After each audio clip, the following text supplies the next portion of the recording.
Hi Year 9, Mr. Tapper here to walk you through your next lesson of Year 9 Economics in Term 2 of Week 6 and 7. So I'll start off this lesson by saying that if this seems like quite a lot for one lesson, that's because it's for a double period. I've designed this lesson to run across a double period, lessons 2 and 3 of our economics unit. So don't feel pressured to complete all the lesson activities in 50 minutes. This is going to be your lesson for today and for your next lesson of Humanities. So, what are we looking at in this lesson?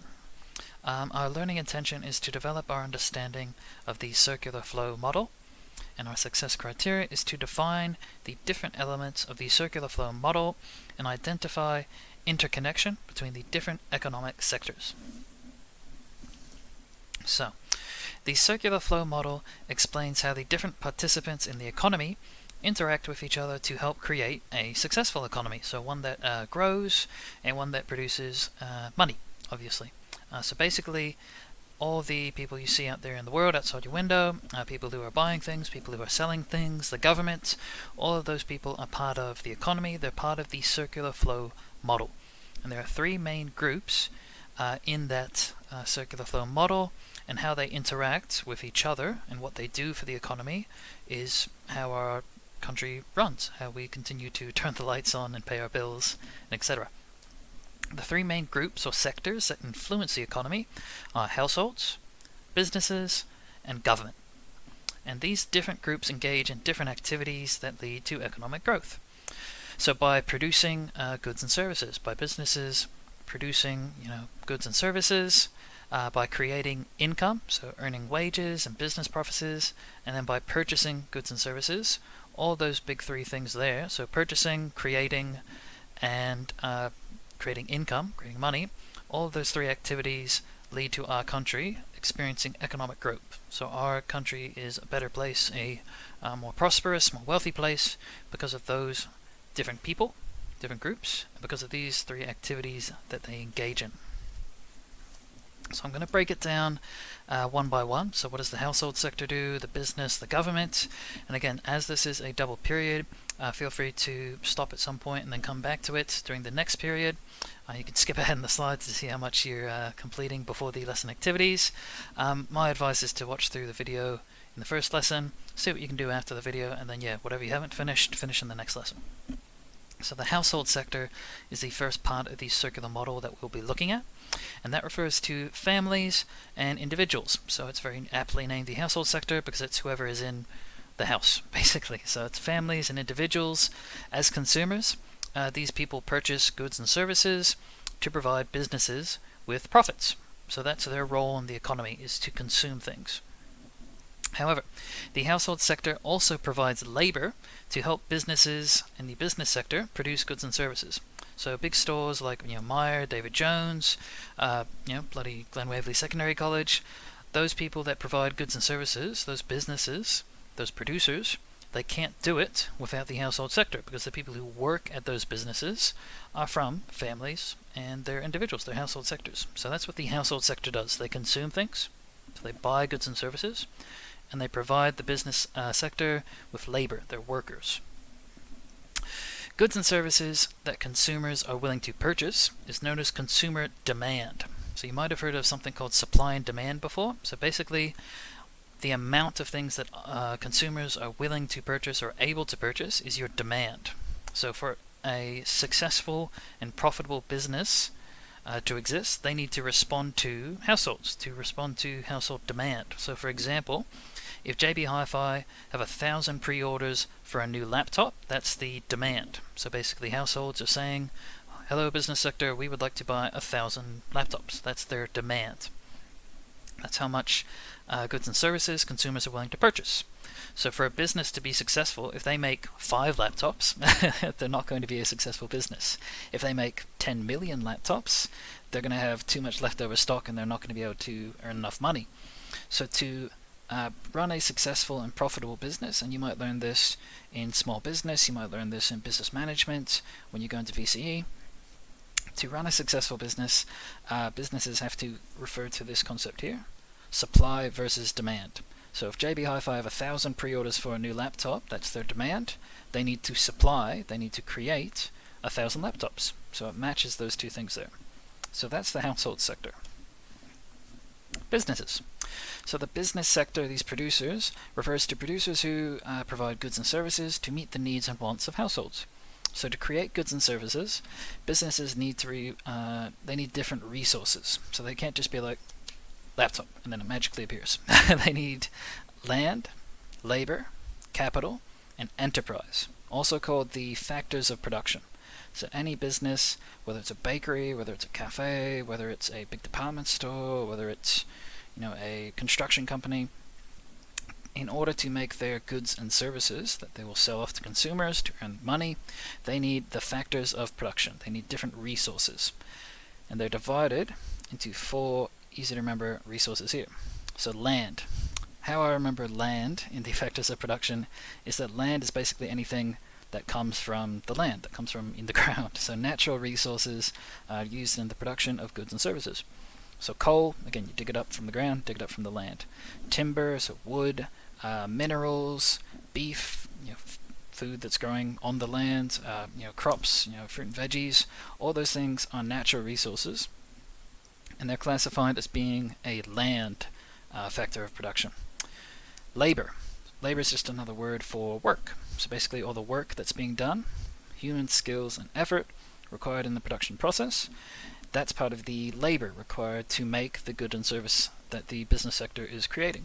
And that can be physical labor or it can be mental labor. So the person who is creating the car, so the guy's got his little spanner or his hammer out and just creating the car, that's the physical labor. But the person who is sitting there and designing the car, or someone who is like an architect designing the house, just writing at a desk, that's mental labor, and that's still part of the factors of production. Capital. Capital refers to equipment used in the process of production. So you've got all the natural resources, it's land, you've got the actual work, and then the tools and the machinery that people are using to make their goods and services. That is capital. So when you hear someone say, oh, they have XY business capital, they're referring to they have this many machines, or they have this many tools, or this many buildings. So a factory, a big factory, that's part of the capital. A big warehouse or a workhouse, that's part of the capital. A hammer, tools. GWC, part of our capital would be the laptops that we have in the Daleks, those little computer Daleks at middle school. Final one. This one was always a bit tricky for me when I was in high school, and I found that some students struggle with this one as well. The final thing you need in factors of production, the final thing a business needs to create something, is something called enterprise, which is basically a fancy word for being creative. It's creativity, so the ability to recognize the demand for new goods and services. So you have to have an idea, you have to be creative. And I've put all these little logos here of companies like Uber Eats, Apple, Netflix, Facebook, Google, Tesla, because the people who created those businesses showed enterprise. So they saw, okay, people like food, but they don't want to go out and get it.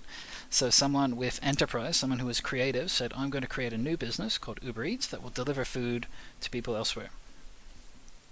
Apple, they went and they created a smartphone. People saw that they wanted to use more with their phones, and they didn't like having to carry a phone and an iPod. That's a very old term, you might not know. So they smushed them together. Netflix, people didn't want to pay like full price to go and like borrow a movie or rent a movie from a store. Facebook, we've created this new social media thing. Google search engine, Tesla, they saw a demand for energy efficient cars, for electric cars, healthy or green cars. So those are all people or businesses that have demonstrated enterprise, so they've been creative. So basically, business sectors refers to the producers who are providing goods and services, so it's these businesses that are creating things. To create things, you need the factors of production. So you need land, or the natural resources, labor, you need workers, capital, you need machines and tools. Then enterprise, you need to have ideas, you need to be creative, you need to actually have an idea of what you're going to create. You can't just sit there with like a shirt and tie on and be like, business, and then you start creating things. You need to be creative. Final one, I promise. So the final sector in the circular flow model is the government sector. So the government sector refers to the local, so it could be Monash Council, state, Victoria, and then national government, and what they do for the economy, how they interact with the business sector, and how they interact with the household sector. is taxes. So the government receives taxes from businesses and households. So basically they take a percentage of everyone's income. So if you make $100 a week or $100 a day or something, the government will tax that. So they'll just take a little bit out of your pocket, out of your wallet, and that will go towards improving the economy. So the government uses tax dollars to provide services to people such as welfare payments, so people who are unemployed, or pensioners who are retired. They use it to pay for medical allowances, so people who can't afford medical bills. Tax dollars also used to fund roads, schools, hospitals, police. All those things are called infrastructure. So the government interacts with households and businesses by taxing or taking part of their money. They don't just like chuck it in their back pocket though. They use it to improve the lives of those businesses, of those people who work at the businesses and the people in the household sectors. Because without roads, without schools, hospitals, etc., we're in trouble. So the government needs to balance high taxes and low taxes. You'll always hear people griping, complaining about, oh, these taxes are too high, or oh, these taxes don't actually do anything. And the balancing act there is that high taxes, so if the government's taking a lot of money from you, means that consumers and producers obviously have less money, but you're going to be able to spend more on roads, schools, hospitals, and police. So in countries like Sweden, where Dr. Anderson is from, you're going to see really amazing infrastructure. So they've got really good schools, they've got really amazing national parks and roads, and their hospitals are first class. But people have less money in their wallet. Low taxes means that you don't have people complaining about getting taxed, but it means my roads are going to have lots of holes in them, my schools are going to have crappy teachers like Mr. Tapley, my hospitals aren't going to have enough beds in them, etc., etc. So that's the government sector, final part of the circular flow model, and how they interact with businesses and households. Again, I do apologize that this is a slightly longer presentation than usual, but it is for a double period, so I'm hoping it's not too much of an ask to finish this up.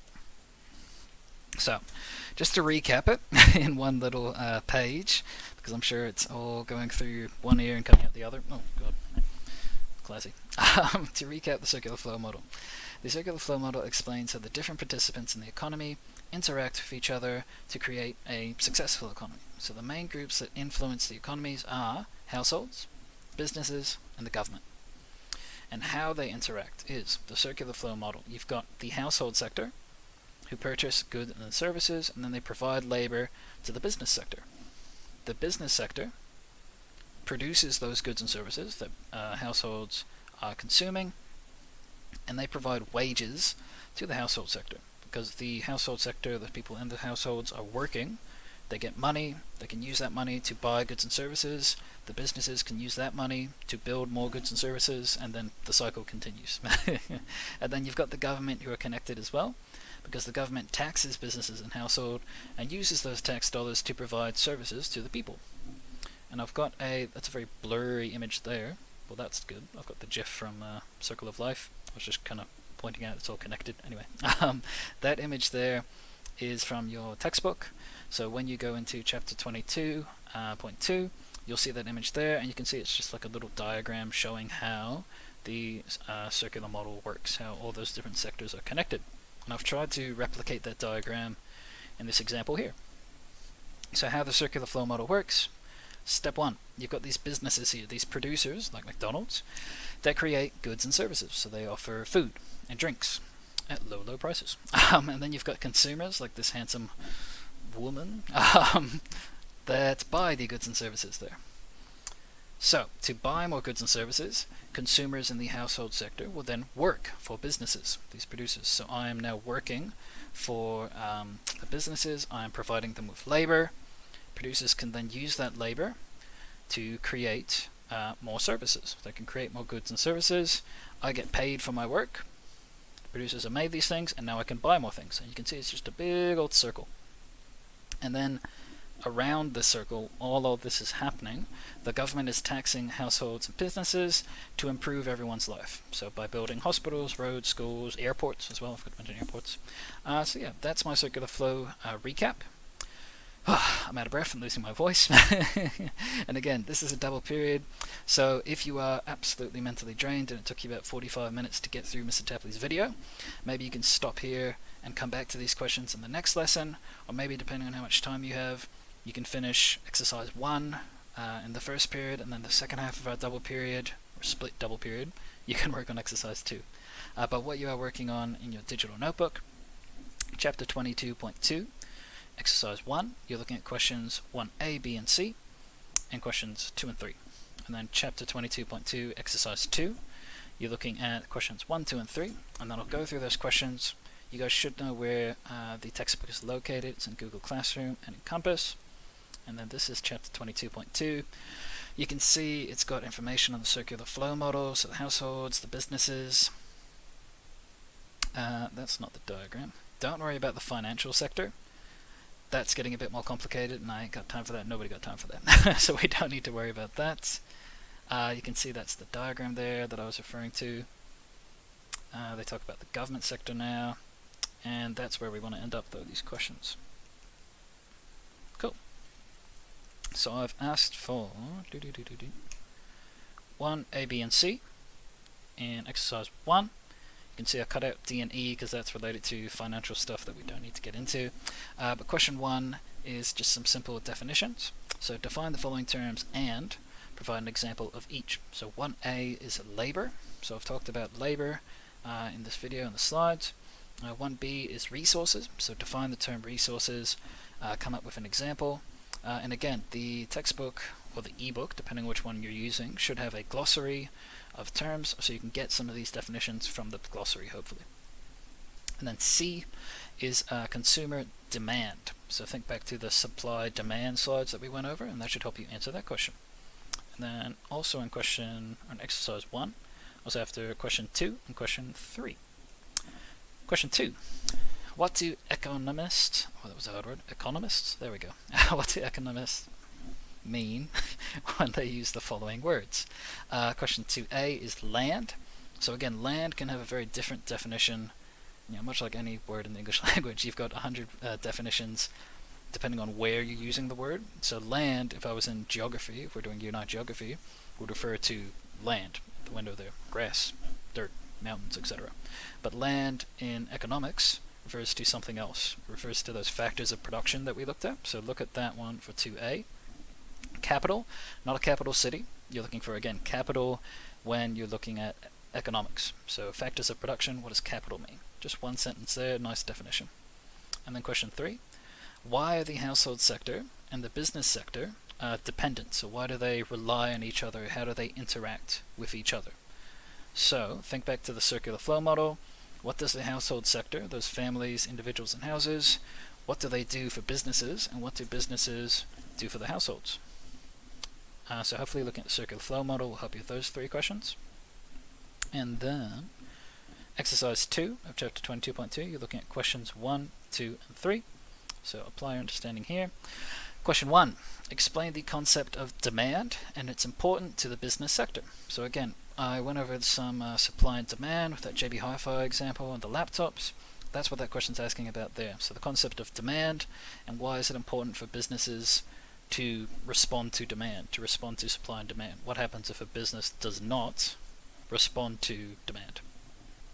Question 2, why is it important to consider the government as part of the Australian economy? What does the government do in relation to the household sector and the business sector, and what does the government do for us? What do they provide us with? And question 3, final question, which is good because I'm running out of breath.